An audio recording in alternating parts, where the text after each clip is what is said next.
Ferrari just brought a rear wing to Bahrain that almost flips upside down on the straight. And while everyone was staring at that innovation, Max Verstappen quietly unveiled something even more dangerous.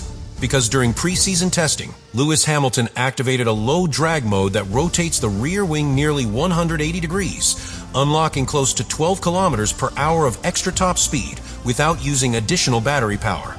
12. In modern Formula One, that is massive. Engineers estimate the full package could be worth up to half a second per lap. Half a second is not an upgrade, is a statement. It is dominance. But here's the twist. While Ferrari shocked the paddock with visible innovation, Verstappen was running long stints with frightening consistency. Stable, predictable, relentless. So now we have two completely different philosophies colliding before the first race even begins. Ferrari gambling on radical active aero, Red Bull building a race distance weapon, and the FIA already reviewing legality and safety concerns behind closed doors. If Ferrari's wing stays legal, the championship fight changes instantly. If it gets restricted, the political fallout will be explosive. So what exactly did Verstappen unveil in response? Why did Makeys reportedly react so strongly? And could Bahrain testing have already decided who controls the season? Subscribe now, because what you are about to see is not just preseason testing, it is the beginning of a war. Let's slow this down because the real story did not start with Verstappen. It started with Ferrari rolling the SF26 onto the Bahrain circuit during preseason testing. At first glance, nothing looked revolutionary. Standard installation runs, data collection, fuel load simulations. Then Hamilton hit the main straight. He activated low drag mode, and instead of a conventional rear wing opening slightly, the upper element rotated dramatically. Not a small angle, not a marginal tweak. It almost flipped. Engineers in rival garages leaned forward immediately, because under the new active aerodynamic regulations, movable elements are permitted. But nobody expected this level of rotation. Ferrari had identified a gray area in the wording. The rules define how quickly the wing can move. They do not clearly define how far it can rotate in low drag mode. That subtle gap in language became Ferrari's opportunity, and the data confirmed it. Top speed jumped significantly, close to 12 kilometers per hour faster on the straight, without extra hybrid deployment, without additional battery drain. Pure aerodynamic efficiency. Now think about that for a second. Higher speed with less energy consumption means less clipping at the end of long straights. It means more consistent deployment. It means you can defend or attack later in the lap. In Bahrain, where long straights dominate the layout, that advantage compounds. But the real sophistication lies deeper. Behind the exhaust, Ferrari installed a secondary aerodynamic element. Small, subtle, but powerful. It uses hot exhaust gases to energize airflow over the diffuser, generating additional downforce in slower corners. So while the main wing eliminates drag on the straight, the exhaust wing compensates in the corners. That balance is crucial, because extreme drag reduction normally destabilizes the car. Ferrari appears to have engineered around that weakness. And then comes the software layer. The front and rear wings do not always move together. On corner entry, the front closes first. Balance shifts forward. Sharper rotation. On exit, the front opens first. Balance shifts rearward. Improved traction. The car behaves almost like two different machines in one lap. Charles Leclerc described the rotation as artificial. Sharper, more direct. Hamilton said he felt more connected to the rear. Stable in high-speed sections. Now imagine watching this unfold from the Red Bull garage. You see Ferrari gaining straight-line speed without sacrificing corner performance. You hear estimates suggesting 3 to 5 tenths per lap advantage. And you know that if the FIA allows it, your entire development path might need revision. This is not just an upgrade. It is a philosophy shift. But here is where Verstappen's response becomes critical. While Ferrari chased visual innovation, Red Bull focused on something less dramatic. Long runs, consistency, tire preservation. Because Bahrain is not 1-on-1 lap, is 1/57. And during extended stints, the RB22 looked stable, predictable, minimal degradation, no visible drop-off after several laps. That contrast is fascinating. Ferrari's bold reinterpretation of active aero, Red Bull's disciplined race distance control. Two different visions of how to win. And that is why Makeys reacted so strongly. Because this is not just about one clever rear wing. It is about two competing philosophies colliding before the first race even begins. And as testing continues, the tension is only increasing. Because if Ferrari's wing remains legal, Red Bull must adapt. If it is restricted, Ferrari must rethink. Either way, the championship narrative is already shifting. And we are still only in preseason. But now the pressure shifts. Because once Ferrari showed the inverted rear wing publicly, the conversation stopped being technical and started becoming political. Red Bull did not wait. Within hours, their senior figures were in discussions with the FIA. Photos, angle measurements, video clips slowed down frame by frame. The argument was not just about speed. It was about interpretation and safety. If the rear wing rotates that aggressively in low drag mode, what happens if a hydraulic system fails?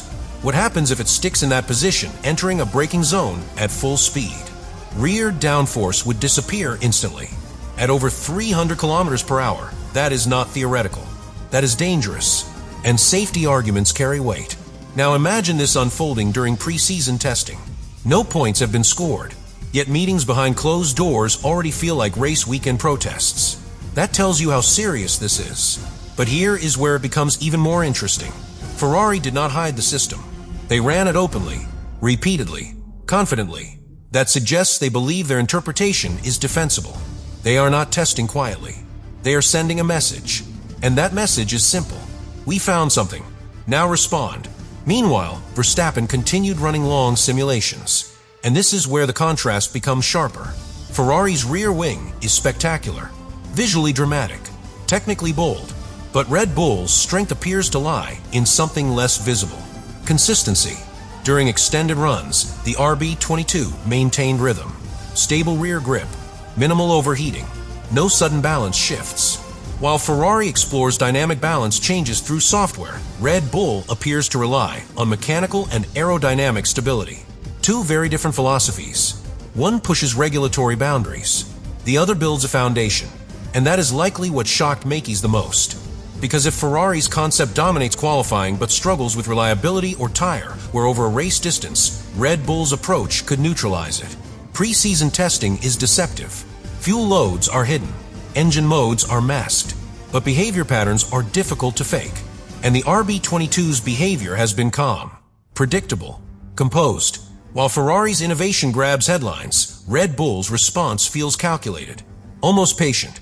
The bigger question now is not just whether the Ferrari wing is legal, is whether it can sustain performance across an entire season. Hydraulic complexity introduces risk.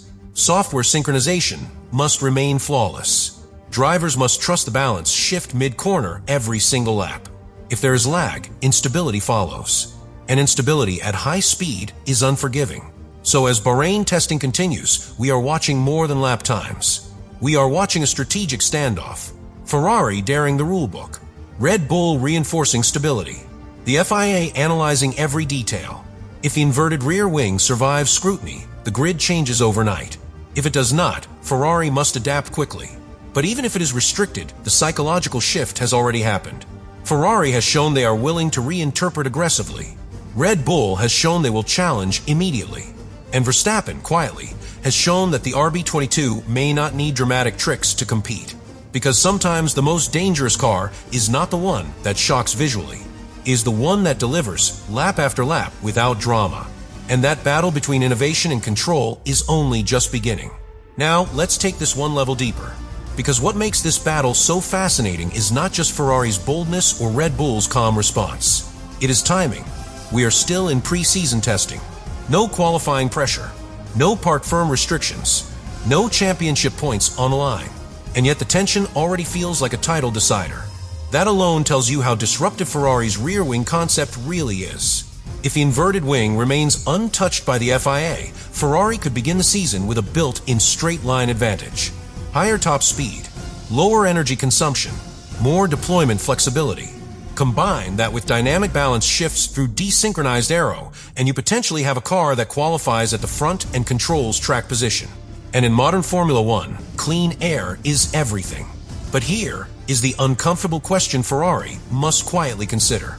What happens when the track temperature rises? What happens when the hydraulic system cycles hundreds of times under race stress? Preseason runs are controlled. Fuel loads vary. Engine modes are moderated. The true stress test only comes when the lights go out. Red Bull understands this. That is why their focus in Bahrain has looked different. Long stints, tire behavior analysis, energy consistency across multiple laps. The RB22 does not look revolutionary. It looks refined. And refinement scales better across a season than bold experimentation. This is where Verstappen's presence becomes decisive. He does not need dramatic innovation to extract performance. Give him stability, give him predictability, and he will maximize every tenth. While Ferrari's car shifts balance dynamically mid-corner, Red Bull's appears to maintain a constant aerodynamic platform. Less dramatic, but potentially less fragile. Now imagine the championship fight playing out. Ferrari arrives with momentum, headlines, and technical audacity. Red Bull arrives with data, long-run consistency, and strategic discipline. If Ferrari's system proves reliable and legal, they could control Saturdays. If Red Bull's degradation curve remains flatter, they could control Sundays. And championships are rarely decided on one lap. They are decided through accumulation, pressure, relentless execution. The most intriguing part is psychological. Ferrari has forced Red Bull into reaction mode publicly. But Red Bull has responded by saying very little, almost dismissive. And that silence can be powerful, because dominant teams do not panic in testing. They evaluate, they prepare, they wait. So as Bahrain testing continues, we are witnessing more than engineering innovation. We are watching two philosophies clash before a single race has started. One pushes the boundaries of interpretation. The other reinforces control. And somewhere between those two approaches lies the real balance of power for this season. The only thing left unresolved is the FIA's position, because one technical directive could shift everything overnight. Until that decision is made, every lap of the SF26 and every long run of the RB22 carries more weight than pre-season testing normally does.